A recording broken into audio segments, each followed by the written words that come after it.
Hey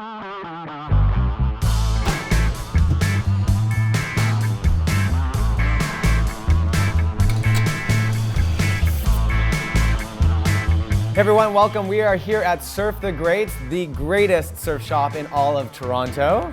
And with me is my good friend Evan Mitsui, who is both a surfer, an adventurer, a Fuji camera user, and a CBC photojournalist. So you've been using Fuji for a really long time, and we got you the X-E3, which is what we're here to talk about today, for a few days.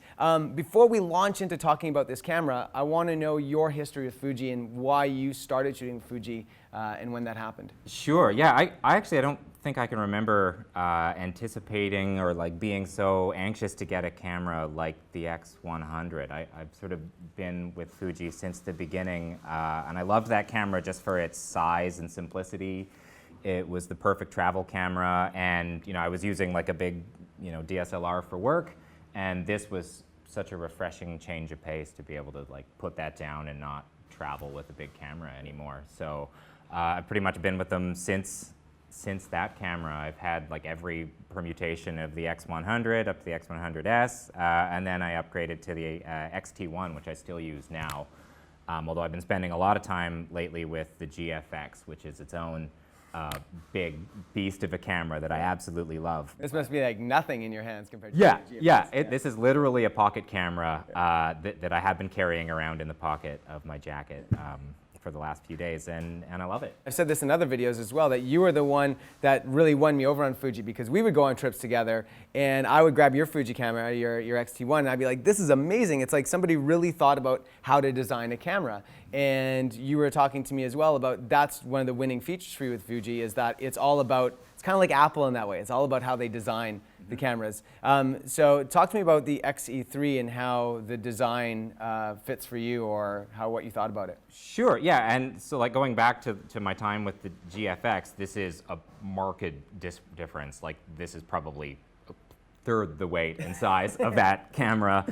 So it felt pretty refreshing to just grab something small like this and kind of head out, on a walk with my dog and my wife and just sort of, shoot street stuff. Yeah.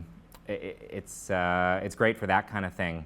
It'll immediately be familiar to anyone who's used the X series right from the beginning up until now. The controls are all on the outside. They've done away with a bit of the bells and whistles, so it's perhaps the most pared down in the series, and I like it.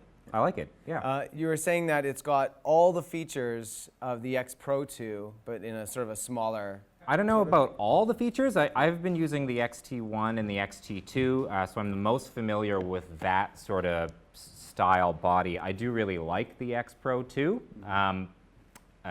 It's sort of got some physical features that I'm sort of leaning away from. It's fun to use. Yeah. It just hasn't been that practical in my line of work. Yeah. But in terms of its guts, this new camera's got an updated version of the Fuji's aps-c 3 sensor. Yeah. So it's basically the same guts in this camera and in the XT2 in this micro body. So that's really cool. You're getting a lot of bang for buck in that regard. Yeah. So what, you had it out, you took it out with your dog and the wife, and you're walking around with it. What are some of the original, the initial findings, your initial experiences with the camera? I mean, it's the size and it's just grabability. Like I didn't even bother putting a strap on it. I just jammed it in my pocket, when I needed to pick up my dog's poop or, those things that you do out there in your regular day-to-day life. It's fantastic for just its ease of use. Yeah. I think that you can't simplify it any more than that. It's just incredibly easy to use. And it's also got this new auto feature, this like super auto. So you just flick this switch, turn off your brain, shoot. It's got the ease of an iPhone, but it can handle these high contrast situations really well. And this is a beta version, mind you, so the firmware in here is probably early stages from what you would get when you actually buy the camera when it comes out. So if they improve on what it's got now, I'm pretty keen to see where that goes. I mean, basically, you won't have to. They'll just strip all the buttons off and include that, and you won't have to, think about your exposure at all. It's pretty cool. So let's talk about, just having a camera like this for travel, adventure, day-to-day, street photography. Why is it important for somebody to have a camera like this versus taking out something even bigger? Like, still we look at the X-Pro 2 and that's still a mirrorless camera, it's still quite small. But what does it mean to somebody who is an adventurer? Why do you want something that's compact yet powerful? I'm thinking about let's call them lowercase X-E expeditions. If you're out there hiking and backpacking, I mean, weight counts. So you can have this in your backpack, which isn't so bad. This is like half the weight, just in my very unscientific hand-in-hand test here. Like this is a tiny camera that packs the same punch. So immediately I'm kind of gravitating towards, this. And the lenses are smaller, but it's the same mount, presumably. Yeah, right? you can put any X mount lens on this camera. This 56 mil on here is my favorite Fuji lens. It's a killer portrait lens. This one's going to come packaged with the 23 or one of the zooms, presumably. I've just used it with this weather sealed 23, and it's been super fun. But yeah, you could swap the lenses, no problem. Is the camera weather sealed as well, like the X-Pro 2 is? Yeah, I believe that it is. I had it out on my table for brunch the other day, and it got rained on, and I sure hope it's weather sealed because I didn't move it. I just let it get wet because that's sort of the habit. Just give it back. Sorry about that. Yeah, it's still working. It's fine. Perfect. And one of the things that I really love about Fuji is it's sort of like a little bit Leica-esque in terms of the rangefinder system and the dials. I understand that the dial here is both shutter speed and there's an ISO combined dial, or how does that work? No, so this one is stripped out the ISO. I think on the XT2 and the XT1, they've got an ISO dial over here. Right. This camera's stripped that off. So ISO is internal. The ISO, yeah, you have to do through the menus, which for me would be a strike against, except they've added this really cool swipe feature. So X shooters will be used to this thumb dial with these 4 buttons. I believe it's been on all of the Fuji cameras, except for this one. They stripped that off and they've turned this screen into a touch screen. Oh, right. So, the up, down, left, and right with those buttons are now swipes on this screen. You can reprogram them to be whatever you want, but I programmed, the down swipe to be ISO, and I didn't miss the dial at all. Oh, wow, that's very cool. I know that there's a lot of rumors on the internet and a lot of people talking about really hoping that this camera came with a joystick. Yeah, and it does. It does come with the joystick. Ta-da, there it is. Yeah, this is like the most talked about Fuji innovation. It's just a tiny little joystick, but it is super cool.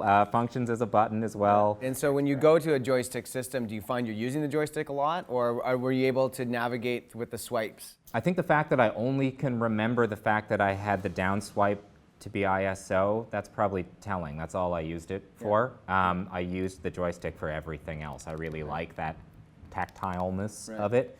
I had it programmed to be the autofocus, which I think that's probably what most people are using it for. Right. And yeah, just super intuitive, especially if you're like one of those people coming over from Canon. You'll just like find yourself using it, and not even thinking about it. Okay, so let's talk about some of the internal features. There's some changes that have happened. What are they? Yep. So.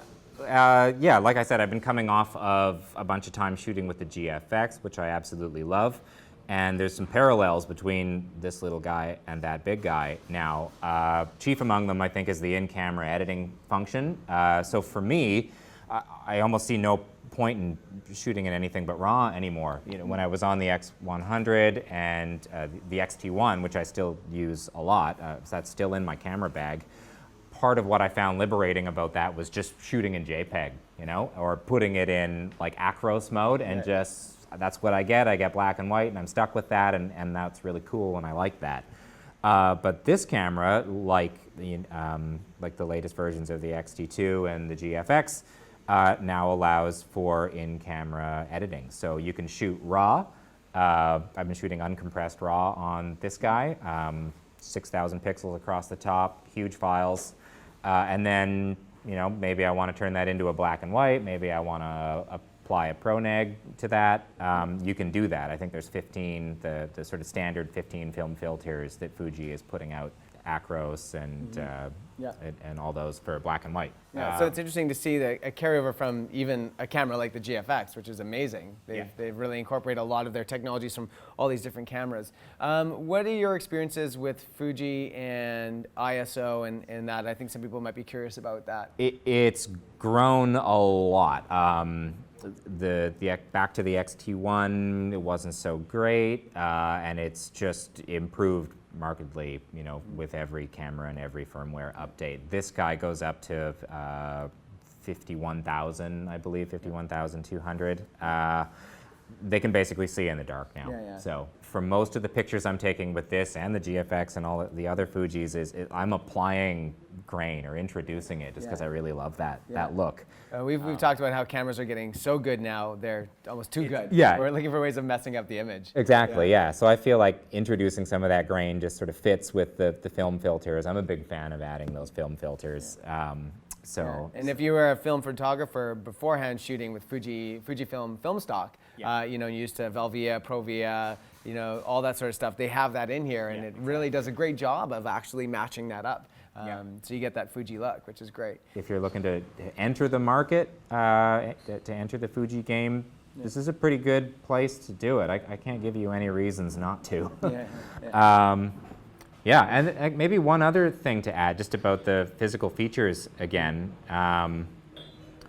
The dials, they've kind of tightened them up, which I really like. This is a big complaint that me and I think many other X shooters had with the earlier permutations of the X series, was the dials just changed in your backpack, And I'm not much of one for camera bags. I like to just jam my camera, in with whatever I'm carrying that day. Because that's the idea, especially with these smaller ones, is you don't want to put them in this big contraption. You want to just shove it in. It's a pocket camera. These ones don't have the lock. The X-T2 and the X Pro has that lock, which I love. But these dials are just a little bit stiffer, and I found that in my sort of usual kind of careless banging around with the camera, taking it in and out of my pack, it didn't change. Like, I'm trying to move the EV dial here. You really need to put some force behind it, which is the way that it should be. Before we wrap up, let's talk about the Fuji ecosystem in terms of like where you see somebody using one camera versus another camera. So like where this would fit in and what kind of person this is geared towards versus something like the X-T2, X Pro 2, that kind of thing. What are your thoughts on that? Sure. I guess like Fuji's got these two streams in parallel. They've got the X Pro and then the XT and the XEs, which are sort of pared down versions. So I don't see a ton of professional applications for this, although the guts in it are the same, 23 megapixel sensor. We've got now 4K, which this doesn't shoot 4K video. 4K video. So you're getting a lot. You're getting an awful lot with this tiny body. But there are some limitations, the fact that you're missing some of the external controls. The rear screen no longer articulates, which isn't a big deal, but coming off of, say, my time with the X-T2 and even the GFX, I was on that screen a lot. I was down here sort of shooting from the hip, and I got really used to that. Not having it on this camera was refreshing, but I've only used it for a few days, and I think if I was actually relying on it, I would kind of want that. It's become a bit of a crutch for me. Right. You're losing a little bit in terms of like motor drive capabilities as well. You are getting 8 frames per second with the mechanical shutter, up to 14 with the electronic, which brings it right up with with the X Pro and the X-T2. And I believe it was like the buffer on it was, if you're shooting JPEG, you got like 88 at 8 frames a second. And then it's a whole bunch. Yeah, so it's a whole bunch. For like a small little camera, that's pretty good. Yeah. I'm like searching for reasons not to use this in a professional application. Maybe you can. Maybe my thinking is all wrong, and you can just take it right into your shoots. I mean, I've used my X-T2 on weddings and in the field, and it's performed beautifully.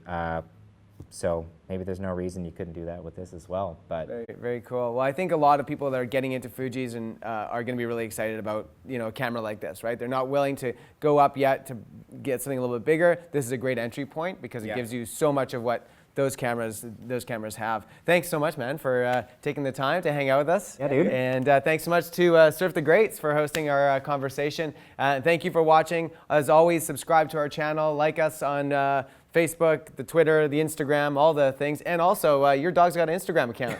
yeah, she sure does. Yuki Don't Care? Yeah, that's it. That's the one. So you can see some pictures from this camera on her account. That's what I did with it in the time that I had. So thanks, Fuji, for lending us the camera, and thanks for watching.